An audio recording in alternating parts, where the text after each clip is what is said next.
TJ versus Sterling. What do you guys think? TJ did an interview on this, and he said, Sterling's an easy fight for me. He's not championship caliber. Now, he didn't go into detail, but I wish that he would. He didn't put Sterling down. He didn't say Sterling wasn't a good fighter. He says, it's an easy fight for me. What part of it would be easy? I'm very curious. Those two guys are awesome, and they do cancel each other out in many ways. When Sterling went with Jon, I think of Jon as scary of a striker as you can see. And I think of that for Jon, not only because of how good Uriah Faber does on his feet and the way that match went, but also Jose Aldo, how well Jose does on his feet and how their match went. Talking about Jon versus Aldo. I think Jon's awesome. And the one reason that Jon wasn't able to get going on Sterling, it wasn't the takedown. That's what your eyes told you. There was a little bit more. It was the threat of the takedown. There was not a 5-second gap in that contest that Sterling didn't offer the threat of a takedown. And Sterling's MMA wrestling is on point. He either gets the takedown or he uses the takedown as a threat, gets met with resistance, comes off with strikes, distracts you, goes right back into it. Rinse and repeat the entire time. Making you think about your hips, making you think about your legs at all times. Changing elevation, coming in, closing the distance, striking off of it, go right back to it. It's really interesting because that's the same thing that Dillashaw does so well. Dillashaw said Sterling would be an easy fight for me. And I believe that TJ was trying to gain interest in the viewer to see him versus Sterling. And I fully admit I am really interested in that match, but it wasn't the conclusion I came to. For whatever reason, as TJ talked about Sterling, it made me want to see TJ versus Jon.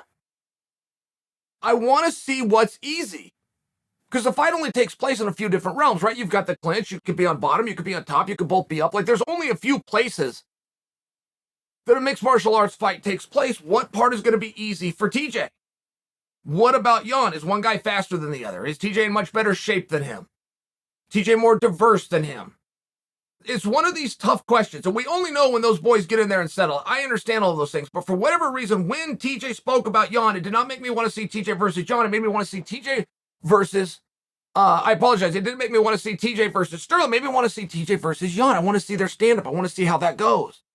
Sterling had an incredible answer to the incredible striking abilities, the incredible pressure, the incredible forward, non-stop movement of Petr Yan. Sterling was able to deal with that.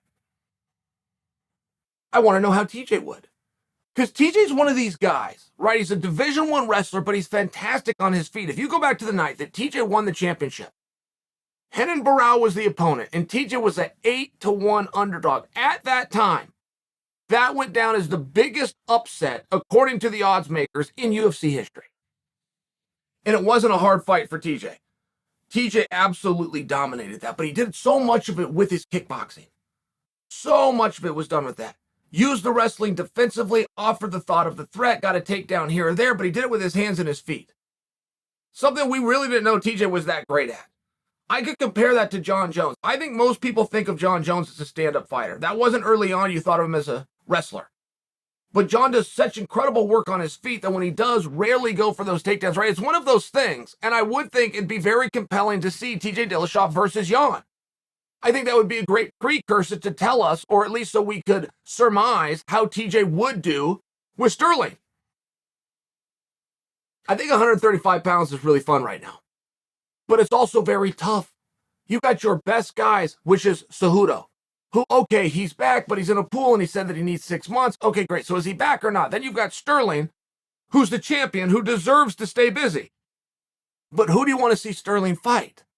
And then you've got TJ Dillashaw, which of course would answer the question of who you want to see Sterling fight. But TJ's been a little bit, right? He's been a little bit mum on the injury and the status of his own return. So everything ends up in the air. How long do you want Sterling to wait? How many shots can you throw at? Everybody's trying to throw these shots at Sterling as a way of getting his attention. You've already got it. He's looking for an opponent. He's not saying no to TJ. He's not saying no to Cejudo. He's saying yes to both, but they're not telling him when he's ready. What do you do if you're in Sterling's spot?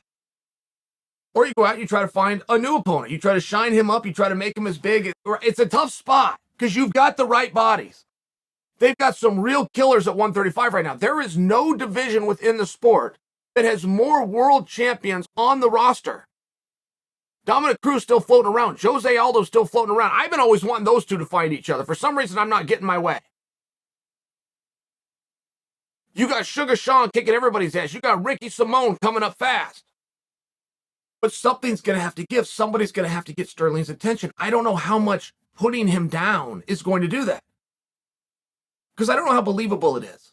I don't know that you can convince the audience that the champion of the world in any weight class, let alone at 135 pounds, which has more world champions in it than any other division, I don't know how you're going to convince the world that he's not a good fighter. It's tough. I mean, those are fighting words. TJ's in a different category. He can go about building a fight however he wants. He's got the resume. He's got the work. He's got it all behind. He's got the fan. I'm in. I'm completely in. But there was something about the comment of TJ saying that Sterling is an easy fight. And I'm quoting here. He's an easy fight for me. He didn't put Sterling down. He just compared him to himself. And I'm wishing that TJ would have elaborated.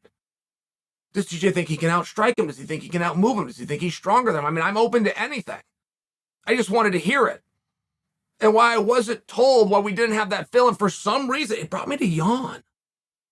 How would you do with Jon? Let's find a common opponent. People say MMA math doesn't work. MMA math works all the damn time. It is a great jumping off point. Who do you guys want to see Sterling fight next? And before you throw up a hand, you say Cejudo has said he needs 6 months. Do you think Aljo should be punished? Aljo's going to sit on the side for 6 months, half of a year for a prize fighter who happens to be the champion? Seems unreasonable to me. And if you guys say Dillashaw, I'm completely with you. I want to see Dillashaw fight with those guys as well. But he hasn't told us when he's coming back from the injury. Sterling's ready to go right now. Who's ready right now? Who's the top guy right now? Why is Dominic and his beautiful record not being looked at in the same regard, in the same vein? Why is Jose Aldo and the body of work that he's done, his former world championships, his great record, not being looked at in the same vein? These 35-pounders have depth. They can be very proud of this division. That division is healthy as can be, but they're not speaking up enough. They're not creating enough stories for us. They're not offering us parity. We should be arguing and we should be fighting amongst each other right now of who deserves it more, of what the better fight is going to be. Should it be Henry? Should it be TJ? Should it be Sugar Sean? What's Dominic got to do? How many more has Jose got to... Like, we should be having this fight, and we're not. And we're taking away from the champion of a division with the most depth within the sport. That's a hard sell to me. Why can't we just say Sterling's a really good fighter? Why can't we just say that he's the rightful champion? Why can't we just say we question what he did against Jon because we've never seen a title change hands by way of disqualification, but he went out there and he made it right? Why can't we do that? What's wrong with that? Who does that help? Who does that hurt? It's a very interesting division. It's a very interesting time. I think all the right players are right there. But I don't think the right players are doing the right things. Somebody could get a major gift if Sterling called you out.